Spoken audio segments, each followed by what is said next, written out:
Bom, voltando aqui, a avaliação, né, a gente já passou a avaliação de pele, musculatura, linfonodos, a avaliação do esqueleto, né, a gente também precisa palpar, inspecionar, buscando principalmente fratura, né? Só que aquela coisa, às vezes o paciente não deixa você sair inspecionando e palpando. Primeiro você talvez tenha que fazer um analgésico para depois você conseguir palpar, sentir se tem alguma luxação, alguma crepitação, né? Pôr ele no chão, ver como que ele está andando, se ele aparece com algum membro mancando, né? Claudicação, ou se ele tem a posição do pescoço normal, posição dos pés normal, tudo isso faz parte da avaliação do esqueleto, tá? É importante falar, pessoal, que assim,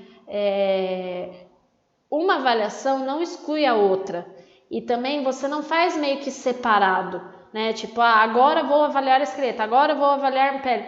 Não, na verdade você meio que está avaliando tudo junto. Então, na hora que você está palpando, você sabe palpar de repente se você sente um nódulo firme, se você sente um osso, se você sente linfonodo, você está fazendo meio que tudo junto, né? Inspecionando. Então, por exemplo, aqui você está, ao mesmo tempo que você está inspecionando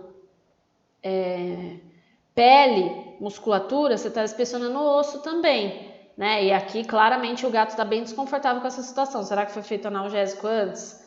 Né? A gente tem que pensar nisso. Aqui, olha a postura desse paciente. Provavelmente ele tem paralisia nos membros pélvicos, ó, usa fraldinha porque não deve controlar xixi. Aqui, olha, é um paciente que, né, até na inspeção você vê que está aumentada. Aí você palpa, é duro, é um tumor de osso, né? Não é tumor mais de pele, de músculo, é tumor de osso. Então, é um osteosarcoma. A avaliação que pode ser que seja diferente, né, dessa avaliação toda que a gente está fazendo de pele, musculatura, esqueleto, a avaliação diferente é a neurológica, onde você vai ver os parâmetros do sistema nervoso do gato. Então, o que você considera aqui? Pupilas, você considera o estado de consciência, né, que a gente falou no começo, lembra? De olhar para ele, você vê se ele está ativo, alerta, você consegue ver isso. Você vê se ele está, por exemplo, apresentando uma convulsão. Você faz os testes dos nervos cranianos, que aí também vocês vão, acredito que ver isso com a Vivi, que a Vivi gosta muito dessa parte neuro, testar como que tá as pupilas, como que tá o piscar, se ele tem sensibilidade no nariz, nas orelhinhas, se ele consegue engolir, tudo isso faz parte do sistema nervoso, né? E se ele se coordena, se na hora que você pôs ele para andar ali, ele tá tremendo, se ele cai, se ele tá conseguindo virar a pata ou se ele tá deixando a pata virada, essas coisas. Na hora que você for avaliar a pupila, você meio que faz uma avaliação de oftalmo também, né? Você consegue ver, por exemplo, aqui, ó, a pupila tá normal, mas nossa, ele tá com o olho vermelho, ou ele pode estar com uma úlcera de córnea, né? Então, que nem eu falei, você não exclui no exame físico, você na prática não consegue fazer tudo separado. A gente tem que pensar que o organismo é um só. Então, ao mesmo tempo que você está vendo a pupila pensando no sistema nervoso, você pode estar vendo o olho pensando na parte oftálmica mesmo, né? Propriamente dita.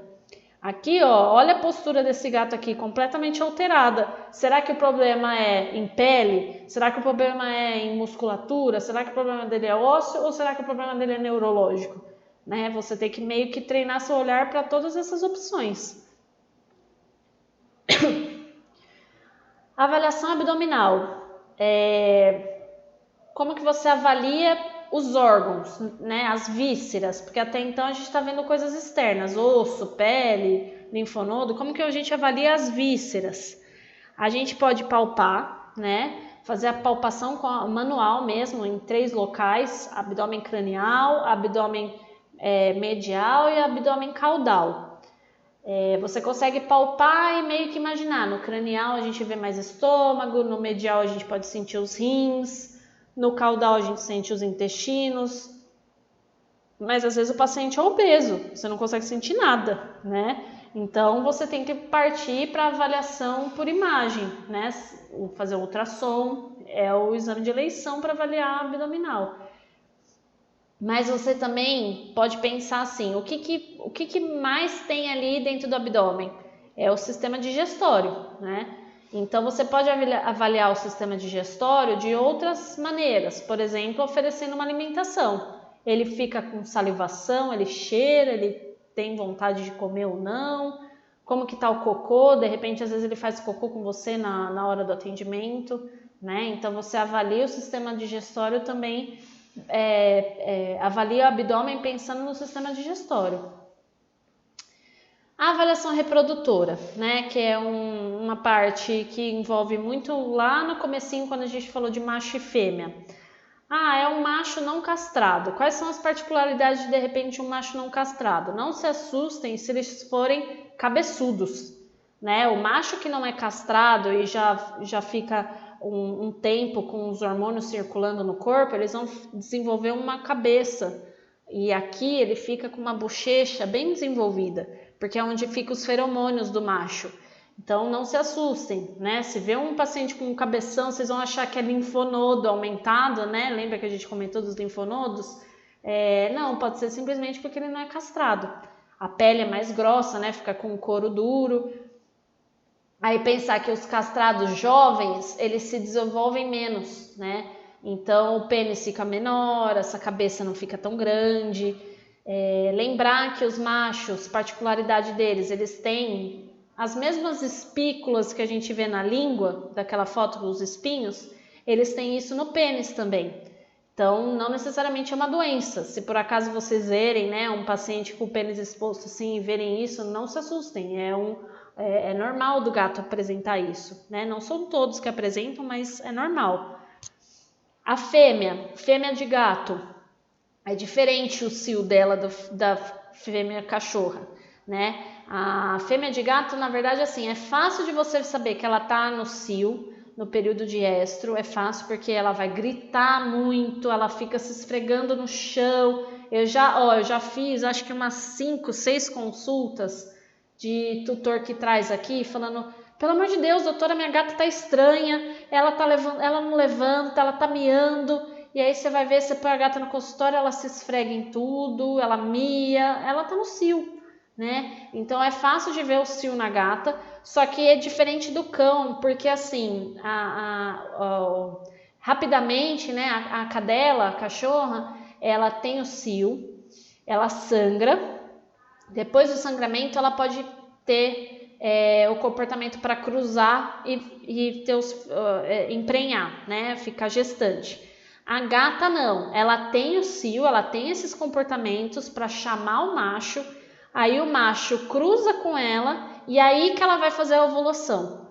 Então, o que pode acontecer? Elas podem emprenhar de diversos machos. Vocês já devem ter visto, assim, uma gata com um filhote branco, um filhote preto, um filhote tigradinho, porque pode ter sido vários machos. Porque na hora que o macho está copulando com ela, é que ela vai soltar o óvulo para ser fecundado, né? Diferente da cachorra, que já fica esperando. E a gente tem que lembrar que elas são sazonais também. Isso é parecido, né, com os cães. O que é importante de gata? É mais difícil do que o cachorro, a cadela, mas a gente também tem muito tumor de mama, né? E principalmente naqueles casos de também tutores que dão anticoncepcional, que não é indicado nem para cachorro, nem para gata. A gente vê tumor de mama, a gente pode acontecer isso. Pode ter caso de piometra. O que é piometra? Infecção de útero. A gente vê muito cachorro, né? Quase todo mês a gente vê uma cachorra com piometra aqui no hospital. Gata mesmo, eu nunca peguei, mas elas podem acontecer. A Vivi, por exemplo, pegou uma recentemente. Elas podem ter infecção de útero, tá? Se elas não forem castradas. E aí, agora eu comentei um pouquinho, né, já em alguns casos, mas agora também eu quero falar de algumas doenças em si para vocês, né? As principais doenças que a gente vê, né? É importante vocês como auxiliarem terem noção, porque se vocês ouvirem, o veterinário falou que tal paciente tem tal doença, como que vocês vão direcionar o exame físico de vocês, né? Então vamos lá, né? A parte das principais doenças, eu vou começar com as doenças virais, que é muito comum e os gatos são diferentes. A gente tem, claro, doença viral no cachorro também, Mas as doenças virais no gato, elas são bem tristes, assim, né? A condução dos casos, né? Então, a gente tem o vírus da AIDS, né? No gato, o gato tem AIDS, que é o vírus da FIV. Ele é um vírus que causa imunodeficiência, né? O que é a AIDS? É a imunodeficiência, ou seja, o sistema imune do gato é muito pobre e a imunidade é baixa. Como que ele adquire esse vírus? Brigando, né? Não é exatamente pela relação sexual igual é nos humanos, é por briga. Gato que briga de rua, ele pode pegar esse vírus, tá? Outro vírus que eles têm, o vírus da leucemia. Leucemia é um câncer, né? Só que esse câncer no gato, ele pode ser provocado por esse vírus, né? E o que ele faz? Alterações no sangue. Então, o gato vai ter anemia, o gato vai ter suscetibilidade também a outras doenças, ele pode desenvolver mais outros tipos de bactéria por conta desse sangue dele ser totalmente errado, né? E como que ele pega esse vírus? Tendo contato com outros gatos, não só o contato, né, por exemplo, o da AIDS, que é briga, o contato às vezes de beber água no mesmo potinho, eles podem ter esse vírus, né, mãe para filho, enfim, o contato de comer no mesmo potinho de comida, eles já podem estar passando esse vírus um para o outro. Esse vírus, a gente tem vacina para proteger. É a vacina quíntupla que a gente fala. Esse vírus a gente tem vacina. O da AIDS, infelizmente, não. E nem o próximo que eu vou falar, que é o vírus da PIF, peritonite infecciosa felina. Esse vírus é um corona. Ele é um coronavírus. Nada a ver com o nosso, né? Ele é de outra linhagem desse vírus. Mas só para vocês terem uma ideia, é um vírus corona e ele faz muita mutação. Então, ele pode, por exemplo, o coronavírus agora no ser humano está fazendo problemas respiratórios. No gato, o vírus da peritonite, ele pode dar uma inflamação muito importante no abdômen, que faz ele acumular líquido. Então, vocês já devem ter ouvido falar, é muito comum isso em gato mais jovem, gato filhote, que fica com a barriga d'água e geralmente é por conta desse vírus. Aí você vai ver esse líquido que fica lá, essa barriga d'água, o líquido é até amarelado, né? Então é muito comum. Mas, como todo vírus corona, que a gente está vendo que são terríveis, ele pode ter diversas manifestações. Ele pode estar naturalmente no intestino do gato, que não faz doença nenhuma. Ele pode estar no sistema nervoso do gato. Ele pode fazer diversas alterações. Então, a gente separa como alterações secas, como alterações úmidas. E é bem isso mesmo, as úmidas, né? A alteração úmida é quando ele faz essa barriga d'água, a peritonite que a gente conhece, né, da barriga. Agora, a peritonite infecciosa seca, ela pode dar em qualquer outro órgão, pode dar no cérebro, pode, enfim, fazer outros sintomas que não acumular líquido. Então é difícil, né? São diversas manifestações, como eu falei aqui. Então essas foram as principais doenças virais de gato que é importante vocês já saberem, né? E terem ciência que elas podem acontecer. Gato também pode ter muito problema no coração. Só que diferente do cachorro, o cachorro ele tem problema no coração de insuficiência, o coração fica insuficiente, onde que tinha que estar o sangue arterial não tá, a válvula não funciona direito. Não, o do gato, o coração cresce, ele fica dilatado. Isso é muito comum, né? Essa cardiopatia no gato. O coração dilata e aí por ele estar muito dilatado, ele não bombeia direito.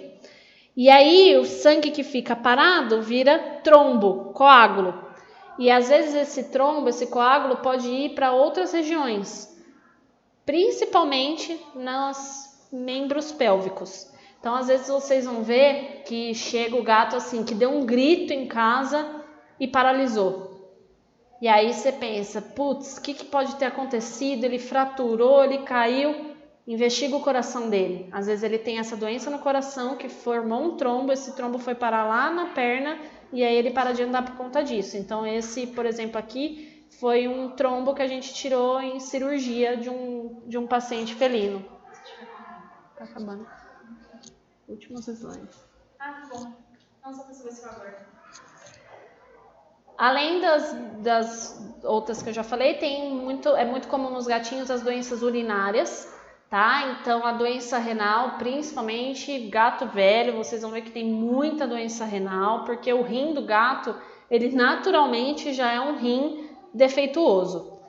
Porque, que nem eu falei, né? Lembra, eles são carnívoros estritos, eles foram recentemente domiciliados, eles não evoluíram direito essa parte do rim para viver nessa vida que a gente vive.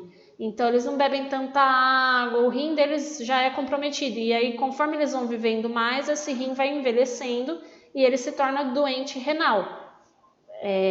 Além disso, a gente também vê muito caso de gato que faz pedra na bexiga, né? Cálculos na bexiga, por conta de alimentação, ração zoada, né? Ração que às vezes tem muito carboidrato e eles são carnívoros, eles precisam de proteína. Então, eles podem formar pedra na bexiga por conta disso.